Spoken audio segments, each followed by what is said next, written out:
ਹੋ ਲਾਵਾਂ ਇਸ਼ਕ ਦੇ ਅੰਬਰੀ ਉਡਾਰੀਆਂ ਸਾਨੂੰ ਪਿਆਰ ਦੀਆਂ ਚੜੀਆਂ ਖੁਮਾਰੀਆਂ ਸਾਨੂੰ ਪਿਆਰ ਦੀਆਂ ਚੜੀਆਂ ਖੁਮਾਰੀਆਂ ਆ ਮੇਰੇ ਪੈਰ ਨਾ ਜ਼ਮੀਨ ਉੱਤੇ ਲੱਗਦੇ ਪੈਰ ਨਾ ਜ਼ਮੀਨ ਉੱਤੇ ਲੱਗਦੇ ਲੱਖਾਂ ਚਸ਼ਮੇ ਮੁਹੱਬਤਾਂ ਦੇ ਵਗਦੇ राती मिठे मिठे सुफने भी ठगदे ना गल मेरे वसदी रही ना गल मेरे। कहते हैं संगीत की एक धुन आपके हर दुख को दूर कर सकती है। ऐसे ही संगीत की दुनिया के सरताज इस वक्त हमारे साथ हैं। जी, हम बात कर रहे हैं सतिंदर सरताज की। स्वागत है सतिंदर साहब आपका। बहुत सारे आपने गाने गाए, मैंने कई गाने आपके सुने भी और बहुत फेमस भी हुए, फैन फॉलोइंग है आपकी बहुत ज़्यादा। सबसे फेवरेट सॉन्ग आपका कौन सा है? नादान जी यास। कुछ सुना पाएंगे उसके बारे में हमें? 2 लाइन। के सानू नहीं पता ए राह जांदे केड़े पासे तेरे ते डोरियां नी मेरिए नादान जइए आसे के सानू नहीं पता ए राह जांदे केड़े पासे। बहुत खूब सुंदर आवाज़ है आपकी सरताज साहब। एक और सवाल का मैं जवाब चाहूँगा। कई सारी लोकेशंस पे आपने शूट किया, बहुत सारे गाने आपने गाए, कई जगह फिल्म आया भी। फेवरेट लोकेशन आपकी कौन सी है जिस पे आपका आज भी दिल करता है कि इस लोकेशन पे दोबारा जाकर एक गाना नया मैं वहाँ ज़रूर गाऊँ? हमारा एक गाना है रसीद, उसकी लोकेशन थी टर्की, मिडल सेंट्रल टर्की, कोनिया, जो वर्ल्ड हेरिटेज यूनेस्को की साइट है और वहाँ पे हमें बहुत मुश्किल परमिशन मिली थी। तो वो भी मेरा one of the most favourite song है। वो उसमें तसव्वुफ़ की और ecstasy, subliminal state of being, इन सारी चीज़ों का कम्बिनेशन है। तो ये जो मिस्टिकल पोइट्री होती है ये डायरेक्टली आपको हिट तो नहीं करती, लेकिन समहाउ इसका एक सबकॉन्शियस पर असर होता है। एक बहुत ही विस्माद उसका नाम एक वर्ड है, वो ऐसी तरह की कैफियत उससे तारी होती है। तो आज भी मन करता है कि उस लोकेशन पे जरूर जाऊँ। जी। एक और बात, क्यों पंजाब से बहुत सारे सिंगर्स आते हैं जी, आप भी उनमें से एक हैं, फ़ैन फॉलोइंग अच्छी है। परिवार में कभी कोई इस फील्ड में रहा? नहीं, कभी नहीं। हमारा तो जो सारी पैदाइश परवरिश प्रॉपर जो खेती बाड़ी की बैकग्राउंड के लोग होते हैं। मेरा गांव, मेरा डिस्ट्रिक्ट होशियारपुर दोआबा में है और उसमें जब तक ग्रेजुएशन की तो मैं साथ अपने फादर के साथ खेती बाड़ी करता था। तो उसके बाद मास्टर्स करने के लिए चंडीगढ़ यूनिवर्सिटी आए। तो उसके बाद ऐसा सिलसिला शुरू हुआ कि MPhil in music, PhD in Sufi music, then started teaching in the same campus. तो उसके बाद शायरी की आमद होनी शुरू हो गई, खुद नगमे घड़े, तर्ज़ें बनाई और उनको गाना शुरू किया और लोगों को अच्छा लगने लगा। तो सतिंदर सरताज के हाथ में जो है ट्रैक्टर के स्टीयरिंग से सीधा माइक कैसे आ गया? किसान का बेटा इतने बड़ा। मुझे गाने का शौक़ तो शुरू से था। हाँ। लेकिन मुझे प्रोफेसर बनने का शौक़ ज़्यादा था बनिस्बत के मैं गवैया बनूं। थोड़ा बहुत गाते थे, मुझे लगता था कि ये तो बहुत नॉन कमर्शियल चीज़ें हैं, इसको कौन सुनता है आजकल। हाँ। थोड़े बहुत लोग होते हैं संजीदा, हाँ, जो पोइट्री को के आशिक होते हैं, थोड़े से लिटरेरी एस्पेक्ट के लोग। तो ऐसा था, लेकिन कभी सोचा नहीं था कि इतनी तादाद में लोग आएंगे, दुआएं देंगे, दाद देंगे, मोहब्बत देंगे। एक और आपसे सवाल जी, अगर सतिंदर सरताज जो हैं सतिंदर सरताज नहीं होते तो क्या कर रहे होते आज? मुझे आर्किटेक्चर बहुत सारे होंगे आपके पास भी। एक तो मैं शायद टीचर ही होता, जाहिर सी बात है। अदरवाइज़ जो मेरा इस मौसीकी या शायरी के बाद पहली आशिकी है वो है बीइंग एन आर्किटेक्ट। मुझे पुरानी इमारतों से बहुत ज़्यादा फैसिनेशन है। अब हम दिल्ली में रहें तो मेरी ये कोशिश होती है कि कहीं ना कहीं ऐसी तवारीखी हिस्टोरिकल इमारतों में जाऊं, उसमें बैठूं, फिर उसका जायज़ा लूं कि कब बनी थी, कैसे ये रंग हुआ होगा, कैसे ये पत्थर कटे होंगे। तो वो मुझे बहुत फैसिनेट करता है। यानी कि सतिंदर सरताज, अगर सतिंदर सरताज नहीं होते तो या तो टीचर होते या कोई आर्कोलॉजिस्ट होते। यस। तो पढ़ाने में आपका मन ज़्यादा था? जी। एक और आपसे जाना, बहुत सारे आप शोज़ करते हैं, स्टेज परफॉर्मेंस करते हैं, सबसे ज़्यादा ऑडियंस का प्यार आपको मिलता है। उस ऑडियंस की तरफ से सबसे ज़्यादा कौन सी डिमांड आती है आपके गाने की, जो आपको बार बार कहते हैं कि सतिंदर वंस मोर? अगर तो पंजाब की बात करें, वहाँ तो हमारा एक बड़ा हल्का फुल्का फेमस सॉन्ग है यामा। हाँ, वो यंगस्टर्स को वही अच्छा लगता है। वो सारा 3 घंटे का कॉन्सर्ट सिर्फ उसके लिए सुन लेते हैं कि यार वो भी मैं वो गाएंगे। सुनना भी चाहूंगा आपसे। वो तो मैं स्टेज पे आज सुना दूंगा। हाँ। और दिल्ली जो है मेरे ख्याल से हिंदुस्तान में मेरी मोस्ट प्रोफाउंड ऑडियंस है। हाँ। मतलब इतनी एडमिरेशन, इतनी एंथुसियास्टिक इम्प्रेशन इनका है। हाँ। लंदन और दिल्ली दोनों की ऑडियंस की सिमिलैरिटी बहुत ज़्यादा है। दोनों ही बहुत ही लाइवली, फ्रेंडली ऑडियंस हैं। तो यहाँ पे जो ऑब्वियसली थोड़े से पोएटिक, हाँ। थोड़े से मेलोडियस गानों की फरमाइश, जैसे उडारियाँ हो गया, सज्जन राजी, साईं, ऐसे बहुत से अफसाने हैं जो मुझे भी अच्छे लगते हैं।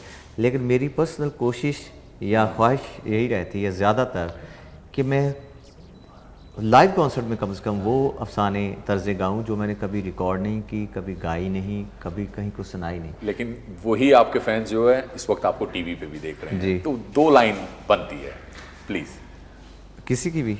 जो सबसे ज्यादा डिमांड होती है आपके फैंस की, मैं फैंस के लिए ही कह रहा अच्छा। हो लावां इश्क दे अंबरी उडारियां, सानू प्यार दियां चढ़ियां खुमारियां, सानू प्यार दियां चढ़ियां खुमारियां। आ मेरे पैर ना जमीन उत्ते लगदे, पैर ना जमीन उत्ते लगदे, लखां चश्मे मुहब्बतां दे वगदे, राती मिठे मिठे सुफने भी ठग दे, ना गल मेरे वस दी रही, ना गल मेरे वस दी। बहुत खूब। एक और चीज़, जो आज की जनरेशन रॉक म्यूज़िक की तरफ बढ़ रही है, हर जगह आप देखें तो रॉक म्यूज़िक का इस वक्त जलवा है कहें जी लेकिन आज भी जो है सतिंदर सरताज जो है सूफ़ी की तरफ जी। उसको बनाए रखना, मुकाम को उसको बनाए रखना, आगे बढ़ाना एक बड़ा चैलेंज होगा। तो उसको पूरा किस तरीके से देखते हैं आप, क्योंकि काफ़ी मुश्किल रहता है ऐसे दौर में? नहीं, मुश्किल तब होता है जब आपने किसी चीज़ को मैनेज करना होता है। हाँ। जनरली मैं हूँ ही ऐसा, मैं इसके अलावा कुछ कर ही नहीं सकता, तो मेरे लिए ऑप्शन नहीं है। हाँ। और दूसरा ये है कि मैं जो दिल करता है वो लिखता हूँ, वही बनाता हूँ, वही रिकॉर्ड करता हूँ, वही रिलीज़ करता हूँ, वही स्टेज पे गाता हूँ। This is my success. उसको लोग सुन लेते हैं, दैट इज़ बोनस। अगर वो नहीं भी सुनेंगे मैं फिर भी इतना ही कंटेंट हूँ। So this is how I am.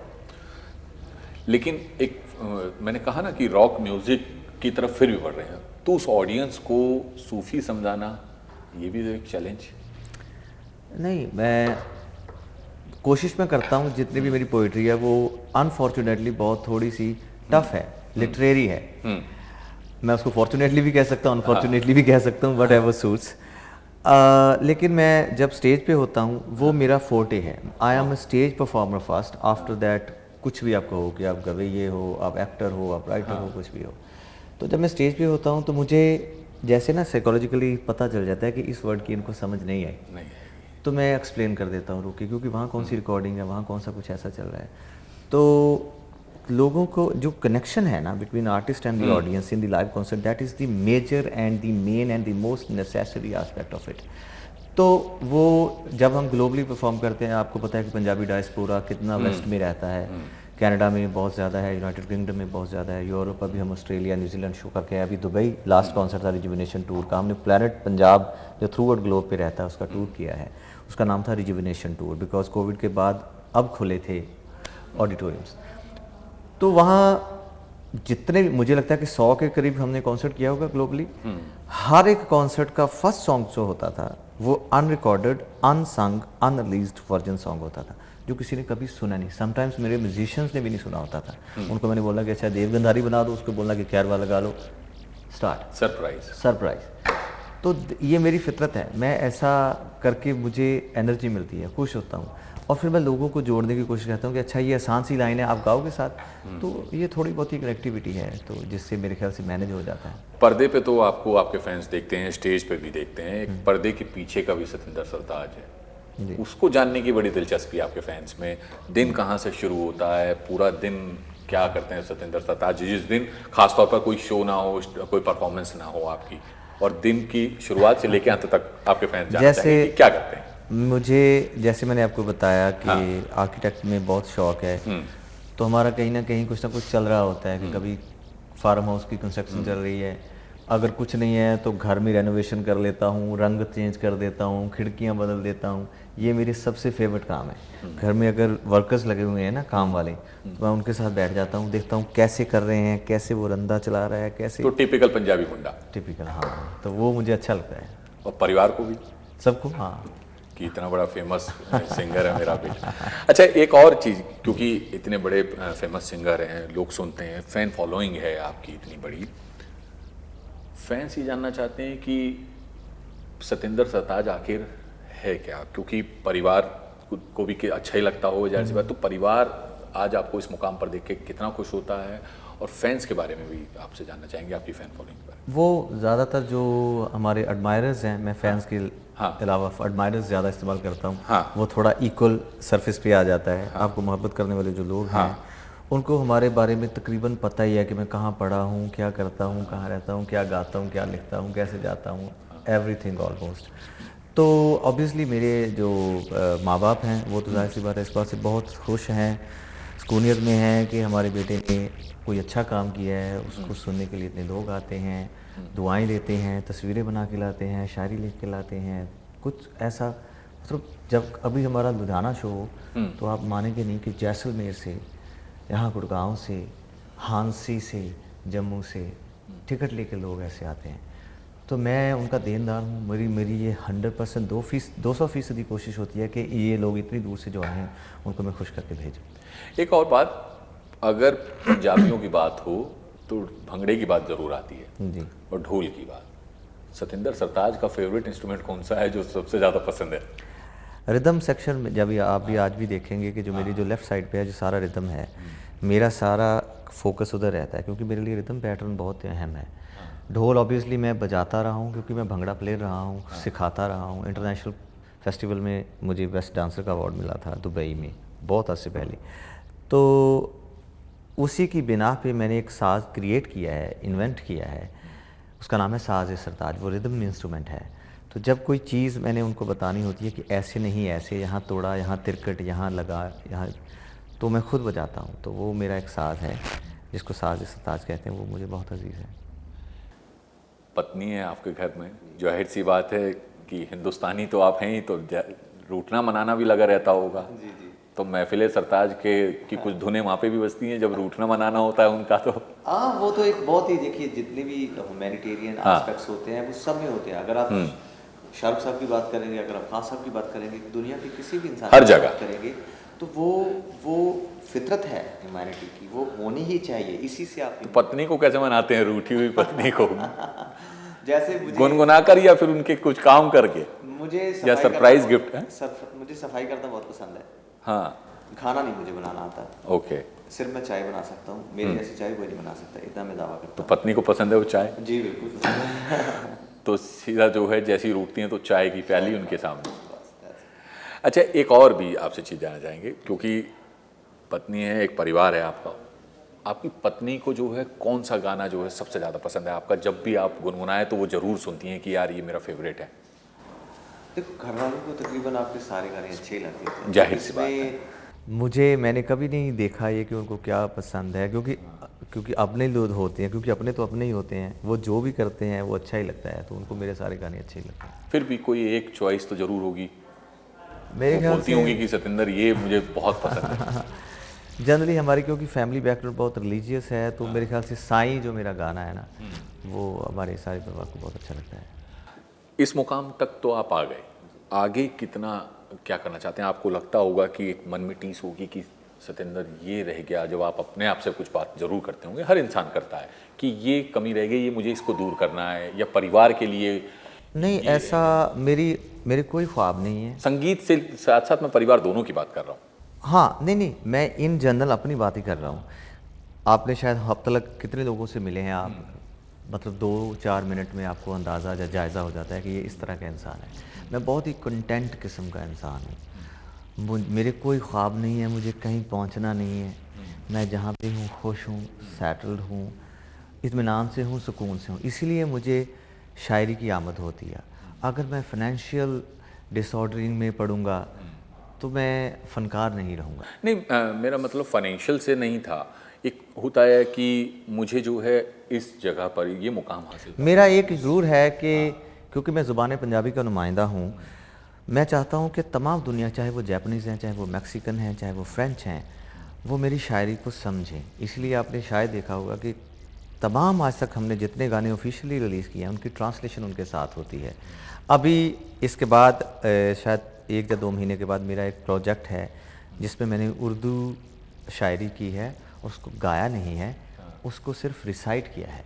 उसकी वजह ये है कि ताकि मौसीकी में भी उसके मायने ना कहीं गुम हो जाएं, तो उसको बाकायदगी से, जैसे अदा से, इत्मीनान से आप मुशायरे में बोलते हैं, इस तरह से मैंने उसको रिकॉर्ड किया है। वो सारी मेरी शायरी लिखी हुई है। इसलिए जब भी मैं दिल्ली आता हूँ, सबसे पहले मुझे दिल्ली जो है गालिब का शहर लगता है। दिल वालों की हाँ, दिल वालों का शहर लगता है। तो मेरा सजदा है, मुझे ये शहर बहुत अच्छा लगता है। यहाँ के लोग बहुत ही, क्योंकि यहाँ कल्चरल जो क्या कहते हैं उसको, मिक्सचर ऑफ कल्चर है ना, सारे हिंदुस्तान का, तमाम ज़ुबानों के लोग यहाँ आते हैं। वो हर जगह, उत्तर प्रदेश, पंजाब, हरियाणा, राजस्थान, सब जगह पे। हाँ। तो आपको पूरे हिंदुस्तान की ऑडियंस दिल्ली में मिल जाती है।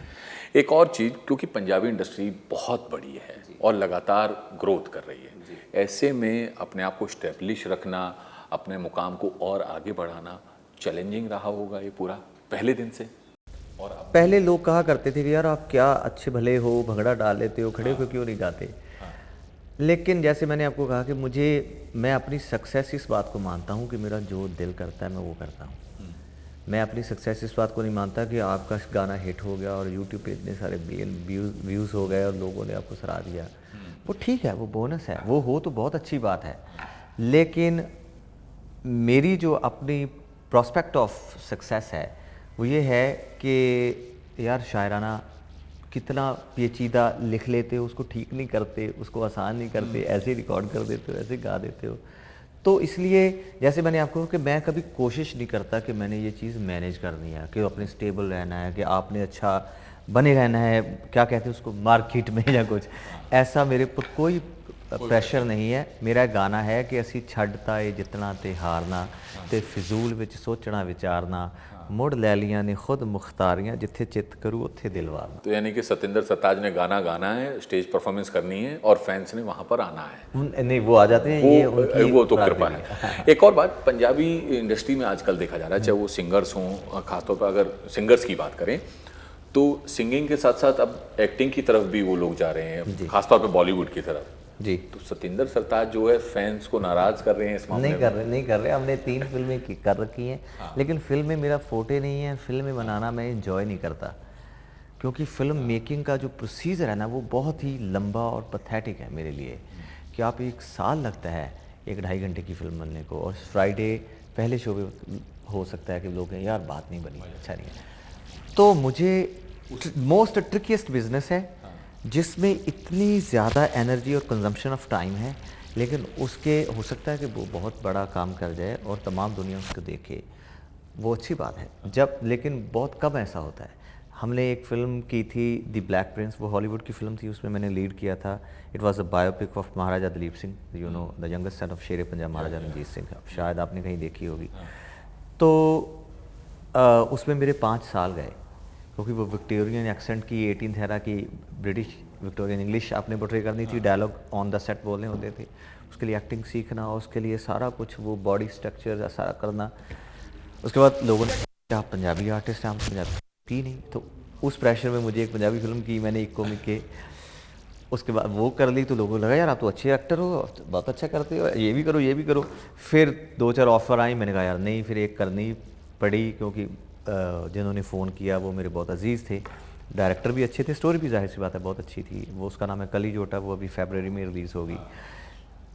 मतलब कभी ऐसा हो कि बहुत अच्छा सब्जेक्ट हो जिसको लगे कि यार इसको टाइम देना वर्थ इट है, तो ज़रूर करेंगे। लेकिन मैं चाहता नहीं फिल्में करना।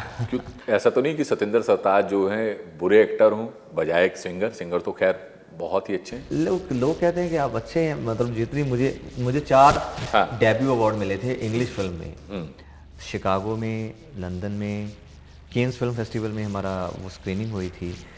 मैं पहला ऐसा पंजाबी टर्बन गाय हूँ जिसने केन्स स्टेज रेड कारपेट पे वॉक किया, तो बहुत सी ऐसी अकम्पलिशमेंट हुई, वो फिल्मों के ज़रिए हुई हैं, जाहिर सी बात है, लेकिन मेरी प्रेफरेंस स्टेज है। स्टेज है, नॉट मूवी। हाँ। चलिए शुक्रिया, इतना समय हमने आपका लिया, बहुत बहुत शुक्रिया। तो ये सतिंदर सरताज जो आज भी मूवी की रिलीज डेट से डरते हैं, ये इनकी नहीं, मूवी की रिलीज डेट से बिल्कुल नहीं डरता। लेकिन मैं तो मेन जो है आप चाहते हैं कि स्टेज पर परफॉर्मेंस करें और फैंस के साथ डायरेक्ट जुड़े। हाँ, मैं इस बार भी जब हम लोग कलीजोटा से शूट कर रहे थे, तो डायरेक्टर को मैंने कहा सर मेरा रोल थोड़ा काट दीजिए, है ना, ताकि मुझे कम दिन आना पड़े। तो मुझे पता भी नहीं होता, मैं उनसे पूछता, फिल्म मैं देखता ही नहीं हूँ, बन गई, शूट हो गई, अच्छा रिलीज कर अपनी दो। मूवी नहीं देखते? नहीं, मैंने कभी नहीं देखी। तो ये मैं कह सकता हूँ कि सतिंदर सरताज जो है फैंस के साथ 1 to 1 जुड़ना चाहते हैं, वही। बजाय कि एक पर्दे से नहीं, स्टेज से। पर्दे से नहीं, सीधा सीधा। तो सर शुक्रिया आपका, बहुत समय दिया आपने हमें। तो ये सतिंदर सरताज जिनको आपने सुना, तमाम गाने आप इनके सुनते हैं, मूवी नहीं करना चाहते हैं, इनका साफ कहना है कि फैंस के साथ 1 to 1 हो, तभी जो है बात दिल से दिल तक पहुंचती है। शुक्रिया।